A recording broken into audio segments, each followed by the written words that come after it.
All right. That does it for our phone/Skype guests today. But without further ado, let us say hello to CM Punk's favorite fighter, the one and only. Pearl Gonzalez is here. There she is. How are you, Pearl? Please, welcome. My hands are a little sweaty, so please do not judge me based on that. But it's a little hot in here, Pearl, as you can tell. And how about this? OMG, you got it. How about this shirt, Pearl? Look at that. That's so exciting. See it? Let me see if I can move this right. There it is. Look at that. That's beautiful. I appreciate you sending this to us. And also we have right over, you see it right over there? Ah, that's see awesome. The picture? Yes. There it is. That's Thank amazing. you for coming. Thank you for having me. It's great. Please get a little closer to the microphone. Right. Bring it up to your mouth there so we can hear you loud and clear. How's that? Does that work for you? That works. Okay. Can you hear me? Yes, I can hear you just fine. Thank you for doing this. Thank you for coming. Thank you for reaching out. Why are you in New York? I am here visiting my cousin. My cousin lives in Brooklyn. Okay. Which part, can I ask? I used to live there. I don't know. On Park Avenue and Broadway. Fair enough. That's okay. That's close enough. Is where she lives, and I'm really close to her. A lot of my social media people know who she is. She is very involved with Team Gonzalez and a big part of my success. I thought you were going to say I came to New York to do your show. That was the answer that I was looking for. But I'm sorry. It would have been so easy to just say that. That's true. That's true. But you're here to enjoy life. Just had a big win. Yes. Life is good. Yeah. Life is very good. I was in New Jersey this weekend for an Arjar and Chai Muay Thai seminar, so I was there all weekend training. Today I'm here with you, and I was so excited. I'm so excited to be here. This is like a dream come true for me. Great. And by the way, I don't know if you heard earlier, but CM Punk, are you familiar with CM Punk? Yes. He is a gigantic fan of yours. Are you He kept serious? saying that he wanted to cut short the interview so that we can get to your interview. Oh, he was my talking God, you no up way. big time. Yes. Chicago CM connection. Punk. Yes, you're both from Chicago. Hit me up. I want to send you a shirt. I need to send you some Pearl swag. There you go. He's been text. I'll show you the text out. He's like, gosh. get to Pearl, get to Pearl. I don't care about this guest. Get to Pearl, get to Pearl. All day he's been texting me. Yeah. Oh my God, that's amazing. Have you ever met him before? I have not. I'm go. a big fan of his. I loved watching like his documentaries. I loved how he's running through Chicago. You know, I know he's from. Is he from Chicago or the Midwest? He is from Chicago, but I think lives the in Milwaukee burbs. right now. Well, he trains in Milwaukee, but he does still live in Chicago. Okay. Yeah. Oh man, that's amazing. I would love to collab with you, CM Punk. Like, okay, wow. do something for our city. I would love to. Okay. Hit me up. This is great. Congratulations on your win recently. Congratulations on all your success. 3-0 since leaving the UFC. 2-0 since moving up to Flyweight. Yes. What's been the difference? I think it's my mindset. My training has changed completely. I'm full-time with 10th Planet San Diego. I have amazing training partners, amazing coaches, and I'm just really living the life. I am at the gym from 9 a.m. to 9 p.m. I sleep in my car in between training sessions. I'm there all day long. I live in California alone. This is my life. And so I think that my mindset, I had to go back to the drawing board, especially with the UFC being released from them. That was a pretty dark place in my life. I wasn't sure if I was ready, willing to do this sport anymore. And it took me some time to figure it out. And I went back home and just, really mentally put myself in a position where I had to give myself 100% opportunity at doing this and achieving the greatness that I know I'm capable of. And so ever since December, I went to Thailand for a month and I trained out there. And it's just been a life changer for me. Did you feel like you got into the UFC too soon in hindsight? I don't think so. I think that I just had the wrong mindset. Okay. When I was in the UFC, I never was confident enough to feel like I truly belonged there. Instead of going in there wanting to dominate. And it all happened for a reason. I had the experiences. I had, those fights. I had terrible performances. For me as an athlete, I needed those so that I know where never to allow myself to go mentally. And yeah, I made some changes in the camp, in the training, and it's just been amazing. It's been blessings. My biggest blessing probably today. Why did you feel like you didn't belong? I just wasn't confident. I always felt like UFC was just a higher tier than me, another level. And so when I got to the UFC, I didn't change my mindset and how I identified myself, where I was at that level. It was always, the dream was to get there, not to stay there, to dominate there, to be there and own being there. And I think that was the problem, is I never changed my identity of myself once I got to that next level. Were you more nervous in the fights? Were you doubting yourself? Were you not enjoying fight week? Was it just a horrible experience overall? It wasn't a horrible experience. It was amazing. It was a dream come true. Being in front of the crowd. I love being in front of cameras. I love being in the lights. I loved all of that. It was, the cuts were hard. I was still trying to figure out my weight cuts.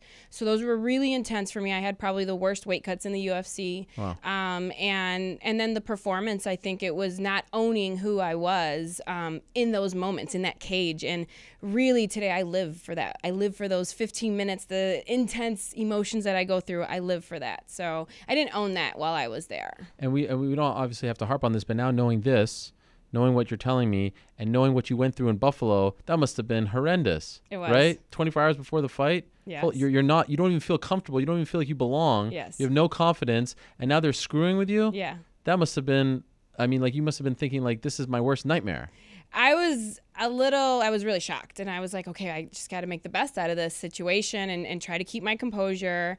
I think my whole life I've dreamed of being a superstar, and it came in all the wrong ways in that night. And so I think I was definitely embarrassed, but I had to make the best of the situation and get through the fight. There was a press conference with John Jones and you after the weigh-ins. Do you remember that? Yes. Like John Jones's first kind of revealed to the press after the UFC 200 debacle, and you haven't even fought in the UFC yet. You're now supposed to be going back to the hotel and rehydrating and eating and things like that, and you have to go meet the press to talk about personal things. Right. I can't imagine what's going on in your mind. I was just trying to keep my composure and you did a great job. Thank you. You really hit it well. Like, it looked like you were like a seasoned vet throughout the whole thing, but I think what the New York Commission did to you was unfair. It was a tough situation. I think that they did the best that they could with what they thought they had. They were the boxing rules for here, and it was a good experience overall for me.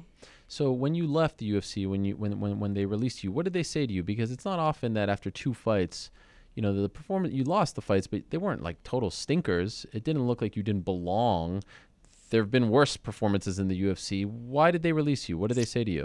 They just said that they thought I needed more experience. Okay. And after the last performance, I knew that was my worst performance yet, and I was already kind of expecting to hear that from them. And they just told me to go get some more experience, and that they didn't want to release me, but they thought I needed more work. And I agreed with it. And, you know, I know that those performances were not who I am as a fighter. I didn't really get to showcase who I am.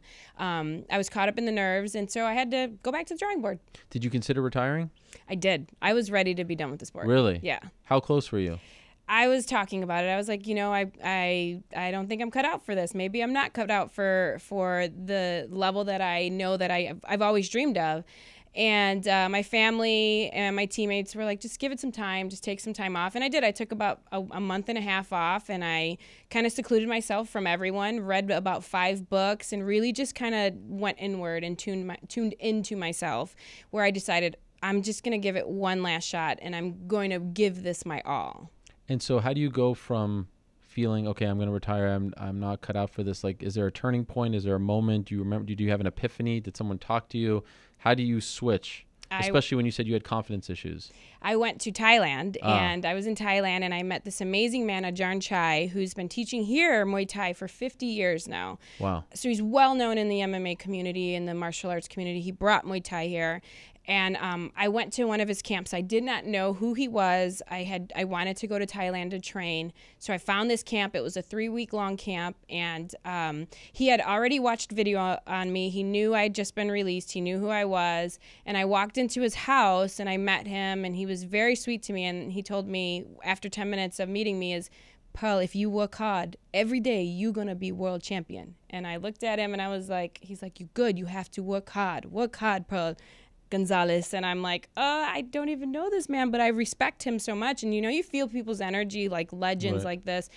And it just was like, oh my God, I can be a world champion. Like, if this man believes this in me, then I can try. And so every day he taught me how to work hard and pushed me through the ringer in Thailand. And I just loved it. And I came home, and he taught me how to pray. He taught me the respect and the honor of being in this sport. And that really went a long way for me. It changed my life. It really did. And I went home, and I kept everything that he taught me, and I just continued on with it. Did you reach out to Invicta, or did they reach out to you? I think it was a mutual thing. I think we reached out, but they were also, and Shannon had been telling me for years, I want you to come fight for me. And I, at that time, was like, I don't know. I was focused on the UFC. Yeah. So it was like a mutual thing. She was really excited when we contacted her. What's it like going, you fight in Las Vegas, big arena, T-Mobile, you fought sold-out crowd in Buffalo, and now you're fighting in front of smaller venues. What was that like for you? And backstage is different, right? And Yes. just the whole fight week is different. Yes. What was it like mentally? It was a little easier. I think even just being around so many women athletes, that's really cool. You get to see the different mindsets, what they're going through, and it kind of brings it all together. Like this is just how it is. It's not just me. I'm not the only one that's going through these emotions and these thoughts. And then the smaller crowds, I love it. The cage is smaller. It feels a little more like what I was used to before the UFC. And then my family is pretty close, so I actually end up having big crowds right now with Invicta, and I'm loving that I get to perform in front of my family. You had one fight at 115 and then the last two at 125. Yes. Why'd you move up? Shannon asked me the night of my 115 fight if I wanted to fight in 4 weeks on her next card in Kansas City, and I was like, I'll take a fight at 125. I didn't want to do another weight cut at 115. And so she said, okay. And so she found me an opponent at 125. I ended up really enjoying the weight cut there, and I felt really good. And I also know that this belt is vacant, and I'm here. I'm coming to take it. So you're staying at 125? Yes, for this title. No, well, eventually you're going to go back down? I think so. I think Okay. that I am a very light 125er. I walk around about 132. Oh, wow. So I'm pretty light, and I can definitely make 115 today. Okay. So does that mean your next fight is for the belt? I hope so. Okay. We'll see, Shannon. Have they told you that? No, but I do have to apologize to Shannon for swearing on my post-fight interview. I feel really bad about it. Really? I said the F word and the S word, and Was she mad about that? No, but I just want to say I'm sorry, Shannon. Okay. But it's not on broadcast TV, so No. it's not like you're going to get fined or anything like that. Right. But still you feel bad. I do. Okay. I fair try enough. very hard to be an example to, our youth and to be professional in this sport. But I was just so overwhelmed with emotion that, it came out. That interview was played everywhere. You were very emotional afterwards, as you just said, because of the passing of your father. Yes. When did he and I'm very sorry about that. Thank you. I know how much your family means to you and how close you are to them. When did he pass away? He passed away, May 20th was the day that I laid him to rest. And so it was a couple weeks after my fight in May. Okay. And do you mind me asking how he passed away? Yeah, absolutely. He had an asthma attack that resulted, and he was at work. He was by himself. He had an asthma attack. When the fire department came, he was already unconscious, and then he went into cardiac arrest. They resuscitated him 7 times. I was actually with him the day this happened. He had dropped me off at the airport. I went to stay, and I stood a little longer to spend time with him. It was his birthday 3 days before this happened, and something had told. So I just felt something where I wanted to really spend some time with him. I needed to. I didn't know if I'd get another birthday with him. Wow. And so, he ended up dropping me off at the airport. We had an amazing conversation that day. And that night I got home, my sister called me and said that he was in the hospital. He had this incident. And I was like, do I need to come home? We weren't sure how serious it was. And she was like, I think you should come home. So I jumped on a flight right back home the next day. How does an asthma attack lead to that? Is that common? I don't think so. I think he just couldn't breathe. They said that they had got to the scene. He had his asthma inhaler in his hand, and he was unconscious from not having any air. Wow. And so with that, I guess that resulted in cardiac arrest, Okay. and then that's when they had to resuscitate him. How old was he? He had just turned 53. Oh, was he healthy otherwise? He was pretty healthy. Yes. Okay. Yes. And the shock. I mean, you did not expect this. No. How did you handle it? I remember being on the flight. I remember just really this anxiety, crying. I was really upset. And then I just sat there, and I'm so grateful for Thailand, because Thailand, again, was very spiritually touching for me, where I learned there that in order to achieve this greatness and to feel this success, the success that I want to feel, the happiness I want, I knew I'd have to suffer. And I think that in Thailand, I kind of accepted that I might lose some family, I'm going to suffer in life. And so on my plane ride home, I was pretty upset. And then I just remember putting my head down and saying, like, going back to Thailand and knowing suffering is a part of life. Whatever happens, I'm going to be strong for him and I'm going to get through this. And so I remember kind of just putting on my fight face. My sister was waiting for me when she picked me up from the airport, and I just knew I had to be strong. He didn't have a wife. My other sisters are younger than me, so I knew that I was going to be the one making the decisions and had to be the strong one for the family. And so I just put my fight face on and then headed to the hospital. His wife was your mom? He was never married. Never married. Mm-hmm. Interesting. So who's your mom? My mom. What do you mean? My mom is around. They're actually really good friends. They were really good friends. Okay. So they stood like friends. But yes, he had. Oh, they were not married. No, they were not married. They were not together. Oh, okay, I understand. But they don't live. Obviously, didn't live together. No. But they stayed in touch. Yes. Okay. Yeah, they're good friends. They were.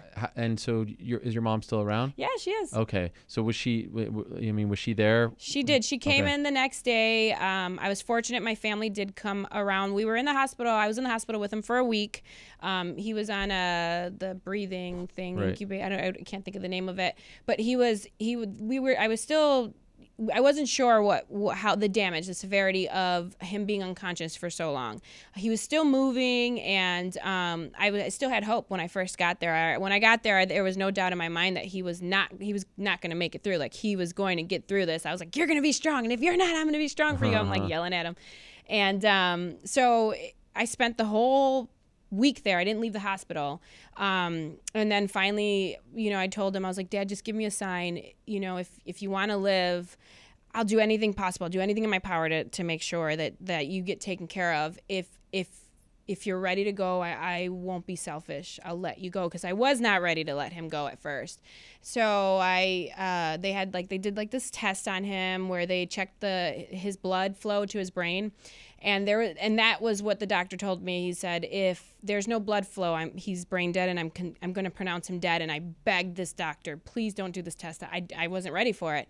So I went down and spent some time. I prayed really hard, and the test came back. He did have some blood flows, which was a win for me that day. But the next day, his family saw all of his family, and immediately after he saw his mom and his sisters, like, his health just went completely down. And I was like, that's him telling me he's ready. And so I had to honor him and let him go. What was this fight camp like for you? It was an intense one. It was an emotional roller coaster for me. So I went through that week, the hospital week. He passes. Now I have to put together his funeral. So that's the following week, is me getting his funeral and arrangements and everything together. The following week after that, I have to go through all of his belongings and personal things and get rid of his stuff. So, and my sisters just were unable to help. They were unable, so I had to get through this by myself. So I got through all of his belongings. The day that I was done getting through his belongings, I was already I booked a flight the next day. I had a photo shoot to do, and so I flew out the next day, and I immediately just dove into training. It was the only place that I wouldn't feel the pain. So now I'm obsessing in the training, and it was hard. As soon as I get to my car, I would just cry. I still have moments where, like, even today, I'm like, oh man, I gotta call my dad and tell him about Ariel Helwani, and then it's like, oh, I have those times where I still want to call him and he's not there. So it's tough. I think getting through this fight camp was really important for me because of how much energy I put into the training, and that's how I dealt with my dad passing. But after that fight, I felt a huge sense of relief, and I also told my dad that I was going to let him rest now. It was heavy. It was hard to carry the passing and the weight of that into my fight and to fight. So now I have to change my focus, and I need to focus on healing myself and taking care of myself. Okay. Did he usually go to your fights? He did. He would come to my training sessions until I moved to California. Until 24, he'd come after work and sit there and watch me train. He's the one that put me in fighting at 11 years old. He raised me as a single parent. So him and I were very, very close. He was my biggest fan. When I started getting in trouble, he begged me to go back to training. He would always beg me. And so this is how I'm going to honor him, is through the sport. This is my one way I feel I'm still connected to him is through me training and living on through this. When you were younger and getting involved with the wrong crowd, he's the one that brought you to the gym, right? Yes. And to straighten you out. Yes, he did. And he would, and then, so at first I did not like training. Of course, there's people telling me what to do. I got to do push-ups and stuff. So I was like, I don't want to go. And he's like, you're going. He forced me to go. And then like a couple months later, my punishment would be, if I got like a bad grade, I couldn't go train. And I would scream and cry and beg him to let me go. And he'd be like, no, you have to get your grades up. So that was the way he punished me, was not letting me go to training sometimes. So what did your dad think when you were married and you went to jail for 2 weeks because you were sort of, I crazy. guess, yeah, what is it called? Like complicit? Like you were just there, but you didn't do anything? Yeah. Is that accurate? Yes. I can't think of the word, but yes. Your ex-husband was robbing people and you were there and you got caught as well, right? What did he say to you about that? I called him and I was crying. I was like, Dad. I called him the collect call, and my dad spent most of his teenage years in jail. Like we're from the hood. He knows, like, he didn't think I would do that, but it's not like it's abnormal for someone to be in jail in my neighborhood and my family. Okay. So he was like, what? And I was like, I'm in jail, and like crying to him, get me out. And I didn't realize the severity of my charges. It was a Class X felony at first. They didn't have a bond, and then the bond was $200,000, and you have to pay 10% of that. So $20,000 you have to pay to get me out of jail. Wow. And he's like, I don't know where I'm going to get this money from. He doesn't have $20,000 sitting around. And so I called him every single day, all day long. Dad, please. I was just crying my eyes out, get me out. And so I think he put the house up. He did something where he managed to get the money. After 2 weeks, he finally was able to come up with it. Plus he had to pay for my lawyer. I had a $10,000 lawyer that I needed for this. And so he was extremely upset, but my dad also did as he always did ever since I was young. He's like, you're paying me back every single penny. And he would write down how much I owed him to the cent, and I would have to pay him back. And so I had to pay him back for Did you pay him back in full? Yeah, I had to. Yes. Wow. When did you finally pay up in full? It took me probably 6 years total, because I was just constantly making payments. But yeah, it took me some time. He was able to get some of that money back with the bond after the case was over.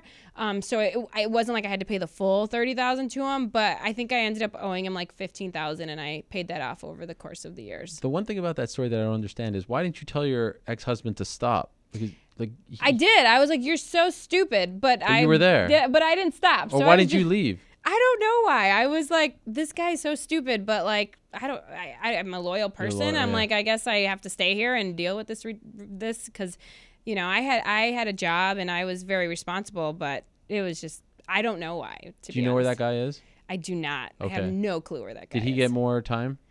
I'm sure. I think after that, he didn't. He got out of that one. Okay. But then he ended up going to jail for stealing urns from cemeteries or something. What? Yeah. Really? That dude is. That's creepy. He's garbage. How long were you together for? We were together. I was 18 and then I divorced him at 21. So 18 to 20, because he was in jail for the last year. Oh man, urns. Yeah. That's creepy. Jeez Louise. Yeah, no, that's definitely. What were the women like in jail?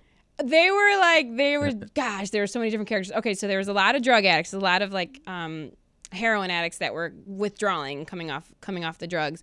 And so there were a lot of hookers. There were 2 hookers having sex in the one cell. What? I was like, what is going on? My Lord. I was really crying that night. I was like, please get me out. In the same cell as you? No, they were in the next cell, but I didn't have a sweater, and it was it's a silver, a metal bed with no pillow, and it's just a platform, and that's where you sleep.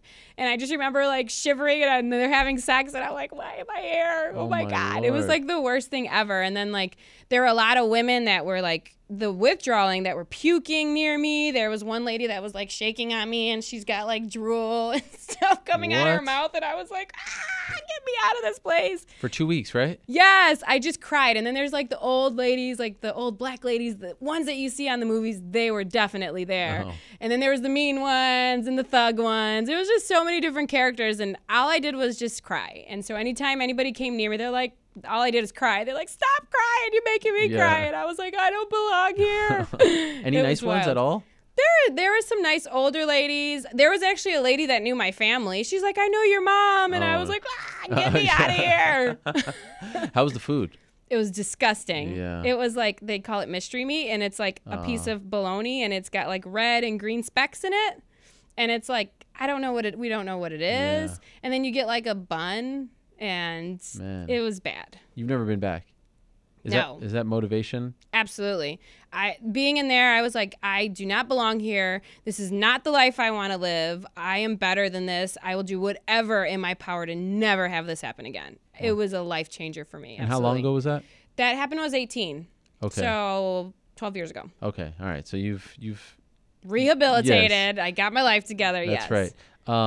I have to ask you, this is a weird transition, but I have to ask you about the weigh-in for the last fight. Yeah, you like that? Well, I mean, it was grandiose. I mean, and I think we have it right over here.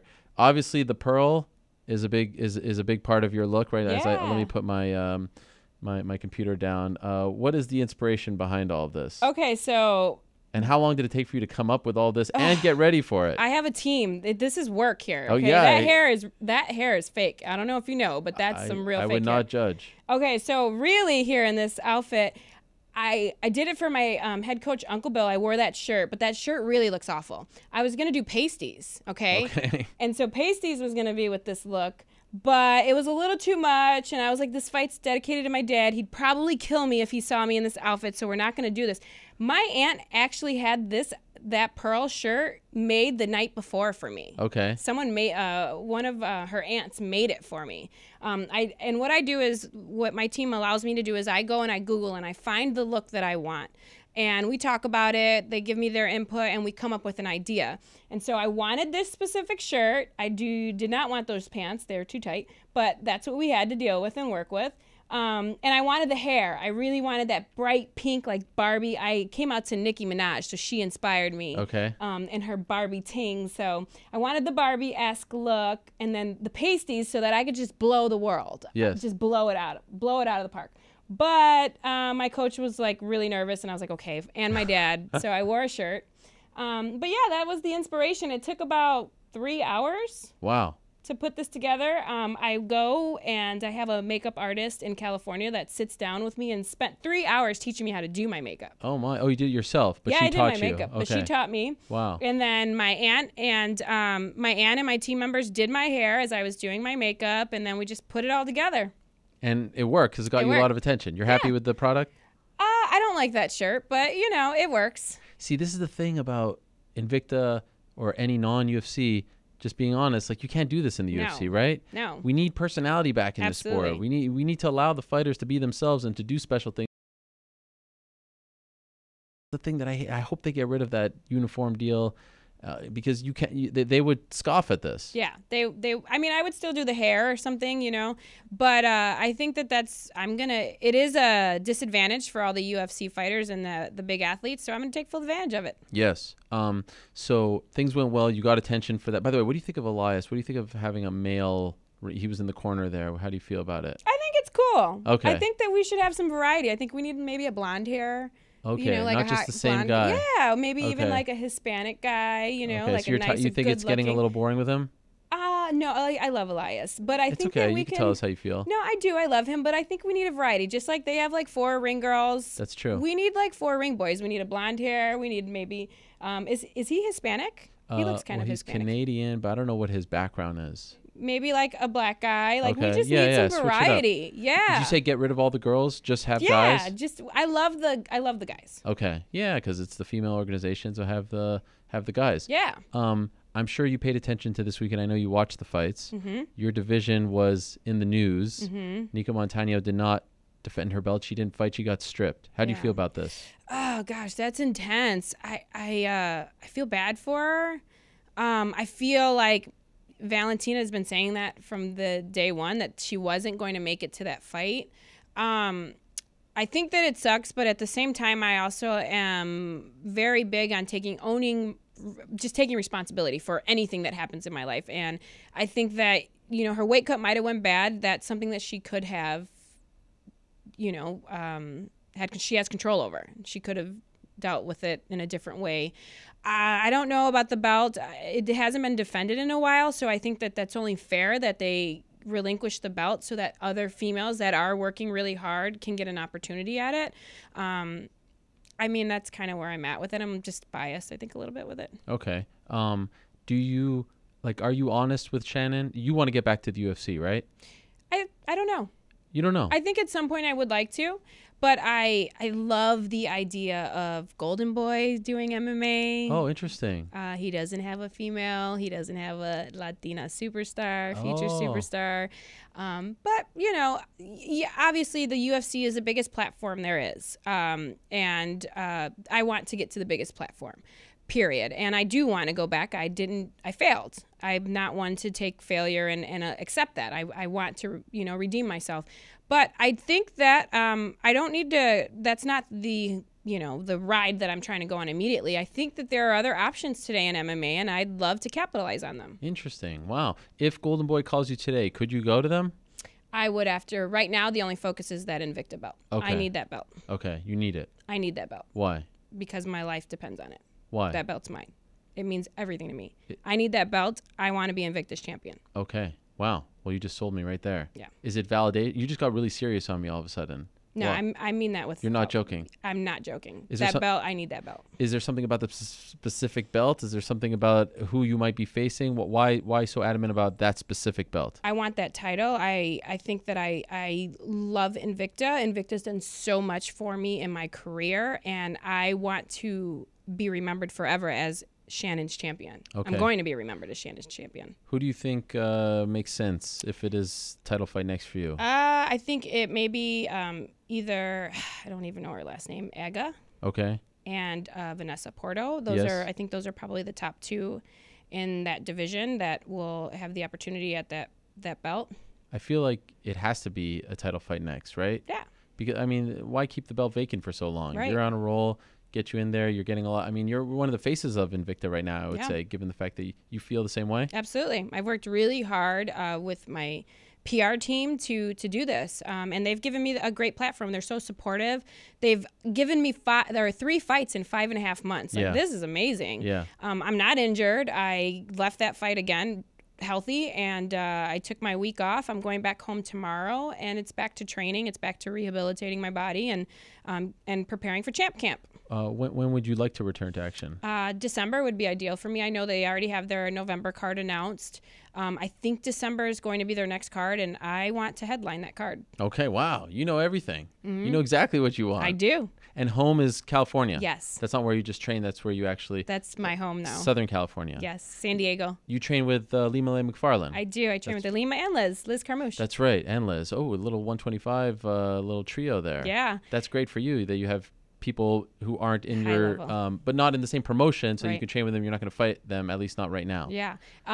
I think that my coach Manolo, that's kind of his dream, is that all 3 of his girls hold a belt in each of these big I like that. big promotions, and he has the opportunity to do that at this point. Also, he's a great dresser as well, as we saw in the weigh-in clip. Yes. Wait, now who picks his outfits? Is it you guys or him? He picks his own outfit, but as of now, my team said he's no longer allowed to do that. What? No, he can't. Why? Just because he needs to just step his game up a little bit. I'm really fancy, and so we got to get him on my level. Oh wait, so he's allowed to dress, but you have to pick his. Okay, I thought you were saying he's just not allowed to dress up anymore. Oh no, he's allowed to dress up, but we're gonna kind of. Why, you didn't like the last outfit? Oh, that one was okay, but like we could do better. Really? Okay. Yeah, I let him wear that. That was one of his favorite shirts, so I allowed it. He did the Moana one? No, not, he did Moana one time, and Lilo and Stitch. Yeah. Those were fun, no?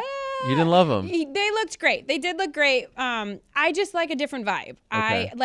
He actually has this really fly fur jacket. Okay. And it's long, and he likes to call himself the Broadfather, right? Okay. He says he's kind of like a pimp, but he doesn't have to, he has his girls fight instead of have sex, right? Okay. So he considers himself that. So I want him to have a big either a gold chain or some big pearls on with his fur jacket. Pearls, I think it'd be really fly. Okay. All right. I like that. So you're leaving tomorrow? Yes. Any other plans while you're in New York? My cousin better take me to see the Statue of Liberty, and she better take me around because she has not done that yet. Oh. And we haven't done much. I've cooked dinner for her a couple nights. Okay. And then I went to New Jersey, and I did get to experience your train station. Yes. Which one?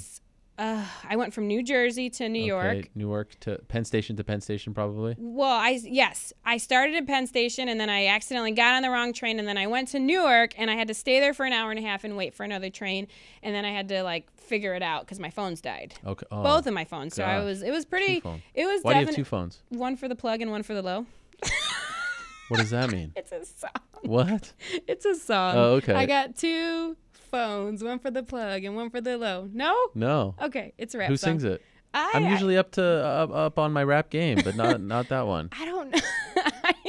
I don't know. Now the low is like that's on the DL. Yeah. And what's the plug? It could be the job. Oh, I feel like you're not telling me the truth here. So do you really have two phones? I do have two phones. Why? I have one phone no, actually it works out really well. Okay. So one of my phones. Except for when they both die. Yes, except for when they both die. That's bad. But one phone, it has all my social media on it. It's kind of like the phone number that I'll kind of give to whoever. It's more of a public phone. And then I have my other phone that is more like family and personal. So if they don't get a hold of me on my main phone, they can contact me on that phone. But that phone also has all my music on it. And I don't have any social media on that phone, so that when it's time to train or do something, my music and everything's on the one phone. If I need to use it, if someone needs to get a hold of me, they can. But I don't allow for my social media or any distractions. Oh, okay. I like that. You're running. You don't want people to bother you and things like that. Now, the number I texted you on, is that on the first phone or the second phone? That's on the second phone. That's on the personal one. Whoa, look at me. Yeah, I like that. I made it. Yeah. So I'm the plug. You're the or plug. Am I the low? No, you're the plug. All right. Okay. Well done on my part. That's awesome. Well, I appreciate you coming in. Thank you so much for doing this. Yes, it's great. Continued success on all that you are doing in and out of the cage. I was talking to Eric before, like the way you promote yourself, that you think outside the box, you do things like that. It's very smart, and it's what I think all fighters need to do in this day and age. So it's cool to see someone actually take their career seriously, not in the cage. It's not just about the cage stuff. You actually have to put yourself out there and market yourself. So well done to you. Thank you. Keep it up. I hope you get that title fight. Yes. Keep us posted. Yes, and if you get it, good luck. And well done on turning everything around for yourself. You're an inspiration. Thank you so much. Cool. I'll have to come back with the belt. Yes, please. You can put it right over there. Yes. And before you leave, we're doing this new thing where we want people to sign our little banner over there. People can't see it, but one day we're going to have all our guests sign it and give it away to a lucky fan. So you're going to be the first one. Yeah, see, the first is always the best. I'm always the best. An ESPN banner. So there's a bunch of markers right over there. Okay. If you want to go sign it right now, you can do it. Yes, I would love to. Okay. All right. There she goes. Pearl Gonzalez, the #1 contender in the Invicta women's flyweight division. She's about to see. There she goes. She just walked through, and she's about to sign it. And you wrote me a nice little note on the card that you gave me too, Pearl. I appreciate it. Thanking me for all. I'm a pioneer for women's MMA myself. You thanked me, and I really appreciate that. So thank you for those kind words, and thank you for all that you do. Your victory dance. Your cousin over there is dancing. Yes. Yes. I think she's trying to plug your victory dance. It was a great victory dance, by the way. Which one? The one that you posted, yes. As you're stepping, yes. Do I step here or do I? No, you can walk out right over there. It's sort of a DIY thing over here that we've got. But thank you so much. All the best to you, and someone's going to walk you out. Okay, I appreciate it. Whenever they come in, they're going to come in and get you, I promise. So there's Pearl Gonzalez doing her thing in Invicta. See? There they are. And if you're not following her on social media, you are missing out. All the best to you. Take care. I am the plug, or am I the low? We'll never know. We'll never know. But that was a lot of fun. All right. Oh.